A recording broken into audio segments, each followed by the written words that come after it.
Ayan, so umpisahan po natin yung step sa pag-open ng mutual fund.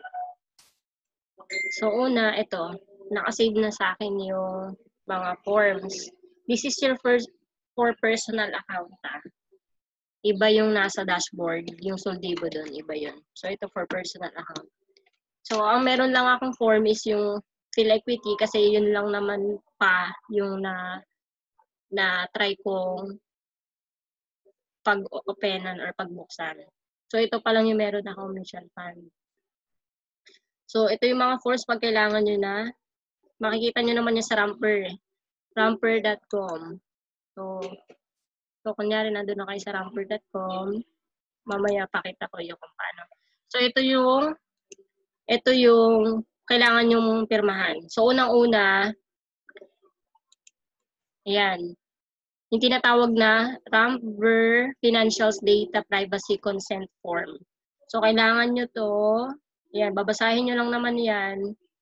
Privacy data, ano lang yan. Privacy data consent form. So pirmahan nyo to dito sa baba. Sa name, ilalagay nyo yung name nyo, tsaka yung name ng co-investor. So kung dalawa kayo, sa mga forms na sasagutan nyo dito, kung ano yung name na ginamit nyo, account name nyo, ito rin yung ilalagay nyo dito.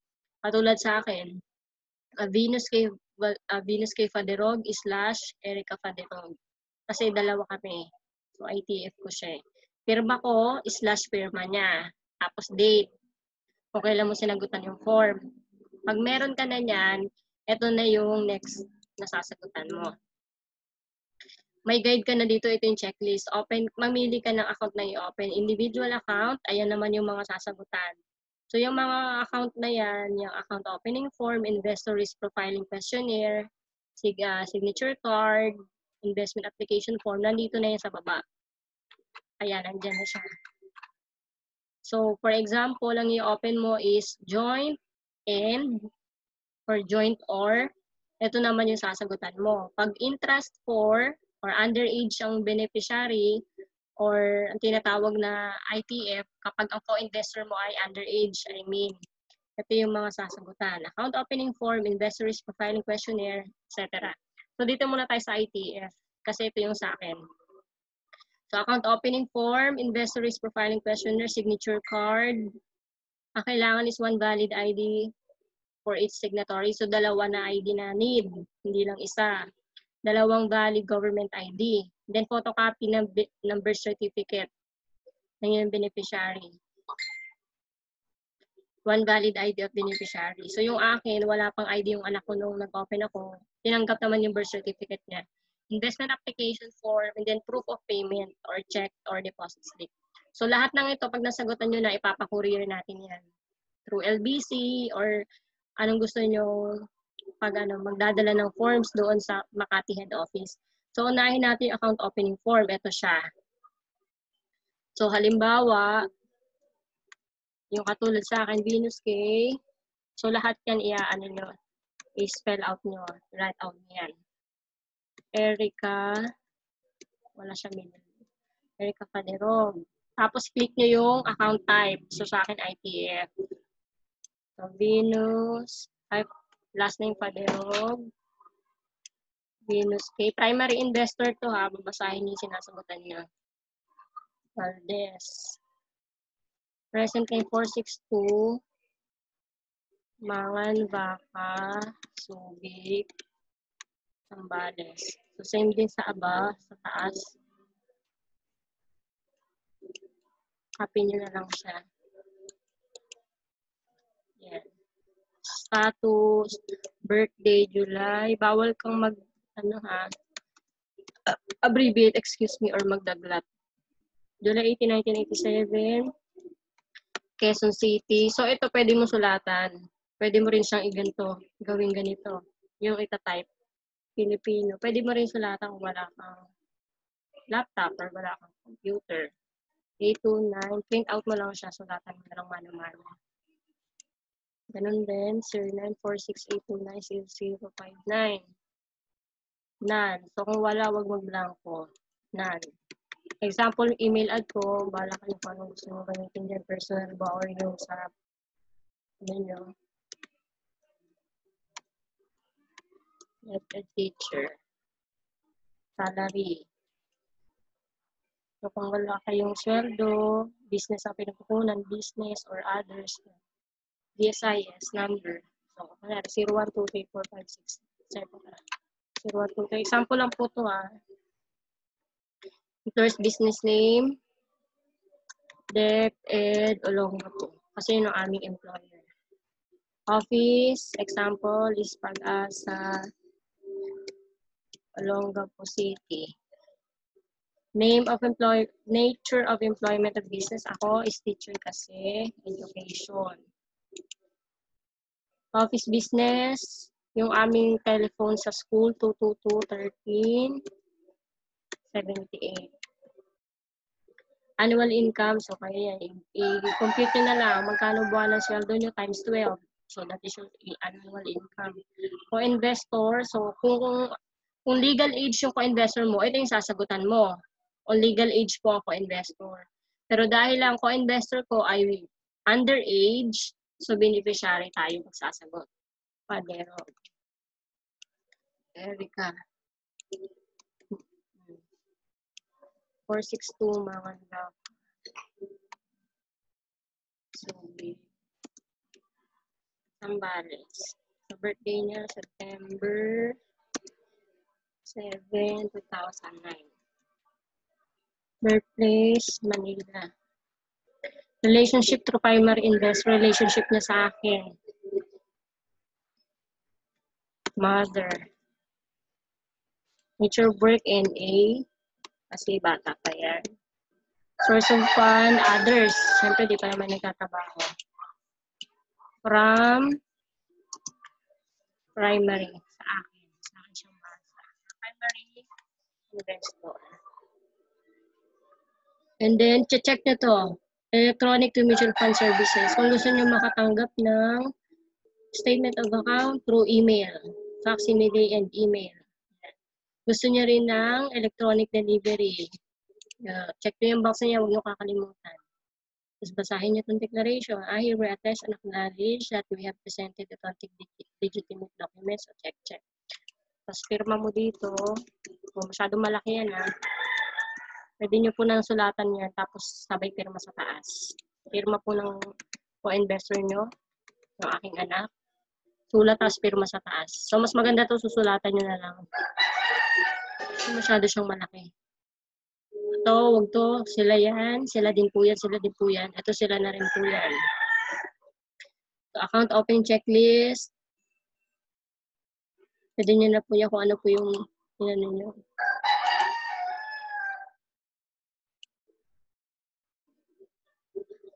So, ayan na yung mga guide nyo. If not Filipino, ito yung kailangan. For ITF, birth certificate, valid ID. If it's beneficiary, ayan. So, dito, ito pong terms and condition, dito nyo po yung pipirmahan sa gilid. Ay, ano ba yan? Dito po, itong part na to. Para kayo nagpirma sa Form 137. Nakaganon po siya. Dito sa part na to. Dito kayo pipirma. Tapos, printed name nyo, tapos pirma sa taas. And then, kung sino po yung beneficiary co-investor, dito naman siya sa tabi. Yan. And then, investment application form. So, kailan ka nagsagot nitong form? June 18, 2020. June 18, 2020. Tapos, ayun, nakita nyo naman po automatic na yung name. Account number, leave blank nyo yan kasi si Phil Equity ang magbibigay niyan sa'yo. Fund name. So, Phil Equity Fund Inc. So, yan po natutunan natin na sa mutual fund training. Kung anong type of fund ang i-open mo. Kung long-term ka ba, equity yon. So, kung 5 years and below, that is bonds. So, depende po yan sa goal ninyo. Kung anong type, kung gaano katagal kayo mag-invest. So, sa akin is equity kasi habang buhay ako mag-iipon dyan. So, habang kaya. Investment type initial, kapag initial nyo, unang mag-open. Pag kayo ay mag-additional, ito na rin po yung gagamitin nyo from time to time na mag-a-add kayo ng shares. Investment application ang i-upload nyo sa Kiosk 2. Yan. So, tayo ay initial. So, magkano yung initial mo? Initial po sa Phil Equity is 5,000. Pwede na po ang 1,000. So, ako sinimulan ko is 5,000 pesos. Pwede na 1,000 po. So, peso. Ay, mali. Amount pala to. Okay. 1,000. Pwede ng 1,000. Pwede na 1,000 na. In words. 1,000 pesos. Only. So, mode of payment, paano ka nagbayad?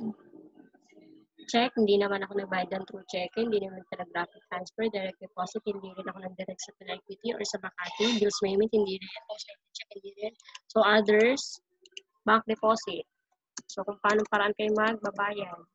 Ako po ay bank deposit. Hindi po ang gagayahin ha, kung paano paraan po kayo magbabayad yung ilalagay nyo. Pwedeng bills payment, pwedeng online, o dito kayo sa others. So, ito, dito sa part na to sila na po yan. Tapos, pirma ulit. Pirma po dito ni primary investor, printed and pirma. Ito po si primary pa rin po dito. Dalawa. Dito po si co-investor ninyo or si ITF nyo. Tapos, pirma. So, kung baby pa po yan, baby pa, i-care off nyo na lang. Pangalan niya, tapos yung pirma, care off. Pirma nyo. Na po. So, ito sa kanila na po yan. Sila po yan. So, yung makikita nyo, automatic na siya. Account number, leave it lang. Sila magbibigay sa'yo. Then, sagutan mo to. What type of investor are you? May age is between. Sagutan mo yan. Tapos mamaya may equivalent computation siya dito. Dito po malalaman ng Phil Equity kung anong type of investor ka. So, halimbawa sa akin, my age is between 18 to 35. So, 32 pa lang naman ako. My net worth is below 1 million, 1 to 5, 520, below 1 million lang. The percentage of my total assets I want to plan invest, siyempre, less than 25%. Wala pa naman akong ganun kalaking kita. So, kapag mga 5,000, 2,000, 1,000 yan, ito lang tayo sa less than 25%.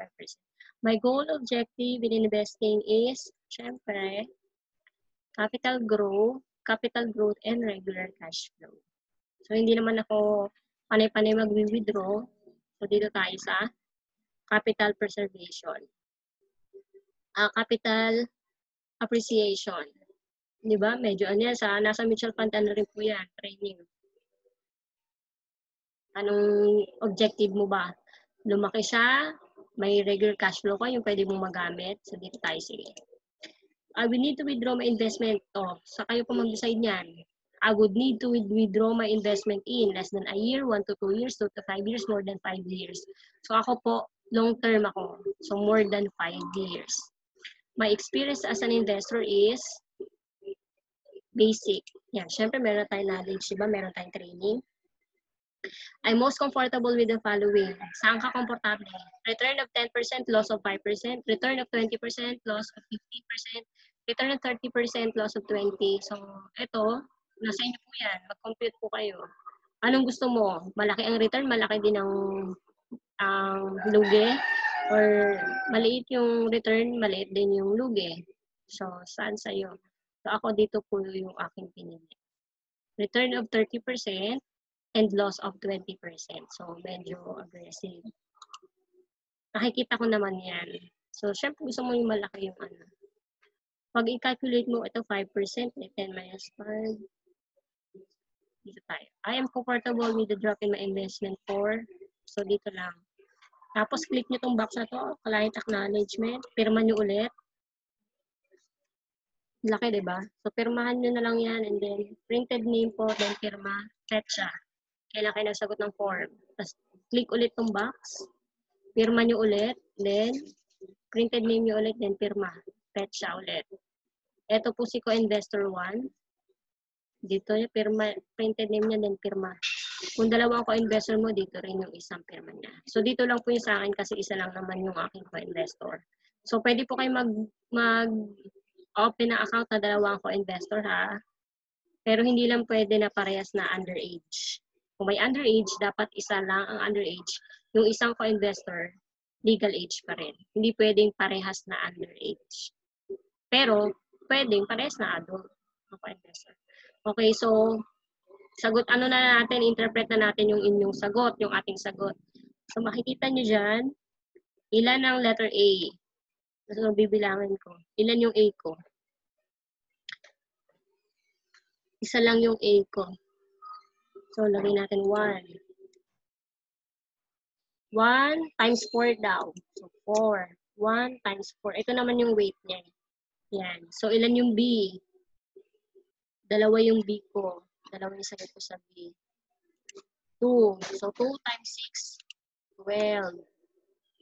Ilan yung C? Dalawa rin.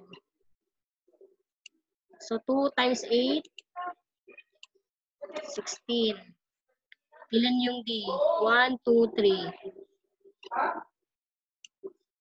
3 times 10, 30. So, i-sum up na natin.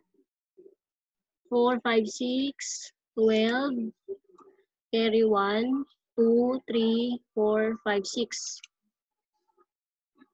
62. Check nyo po baka mali ako 4, 5, 6, plus 6, 12, carry 1, 2, 3, 4, 5, 6. So, 62. So, hanapin pa natin dito yung total score natin. Anong type of investor tayo? 62. So, nandito siya sa 50 to 69. So, balance. Ang inopen ko po, ang risk profile ko po ay balance or medium. So, meaning, ang aking recommended investment, ilalagay po nila yan, yung aking pera sa bond funds, balance fund, and combination of bonds and equity funds. Si fund manager na po ang manigan manager. So, ito yung signature card. Dalawa po yan. So, click natin ulit yung type of account. Akin is IPF. Address, 462, Manganibaka, Subic, Sambales. Yung cellphone number ko na lang, 829-6059. Paderog, BinusK@gmail.com. Huwag niyo pong gayahin yung email at mga contact ko. Sample lang po ito. And then, dito, pirma, pangalan mo ulit, tapos pirma. Primary, ikaw yung primary. BinusKB, Paderog. Pirma mo sa taas. So, masyadong malaki, no, pag-type. So, sinulatan ko lang yan. Co-investor ko si aking baby, Erica Paderog. Tapos, pirma niya. Dito hindi na ako nagsagot. Kasi wala naman ako co-investor to. Tapos, ito, pirma mo ulit, pirma ko ulit, tatlo. Pirma ng anak ko, pirma ng anak ko, pirma ng anak ko. So, hindi pa po siya marunong pumirma noon, 2 years ago. So, ginawa ko, care of Venus K. Ako nagpirma. Care of ko po. Yan. So, ito naman yung guideline. Pag nakita nyo po itong form na to, andyan na rin lahat yung mga pinagsasasabi ko. Ayan na po siya. No. Yan. So, kung ayaw nyo ng full equity, gusto nyo mag-try sa Atram or sa kahit saan, just go to rampver.com. Ito po better. Makikita nyo dito lahat. Pati yung fund fact sheets. Yan. Go to rampver.com. Kung gusto nyo sa Atram, nandyan po lahat ng forms. Dito ko lang din po kinuha yung forms, tapos sinave ko na lang siya. Ayan, so scroll down nyo po. Ayan, dyan yung subscribe to YouTube, investment projection, know your risk profile. Basahin nyo po yan. Ako po, binasa ko po yung lahat. Inquiries and fact use, forms and guideline, investment online.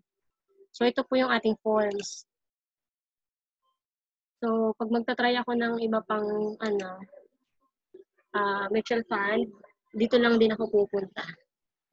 And then,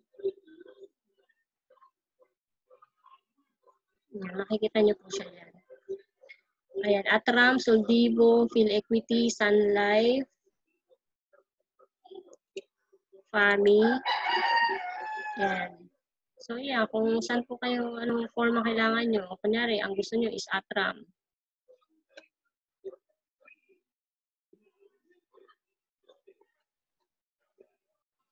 Oh, nag-iba siya. Account opening. Ayan na po yung mga forms. Ayan ang data privacy consent form. Yan po yung mga form. Phil Equity. Ayan po yung mga form. Sun Life. Ayan po siya. Slamsy. Ayan, download nyo lang po yan. PAMI is First Metro. Ayan po. So, nasa ano lang, nasa rampper.com ang sagot. So, bye po!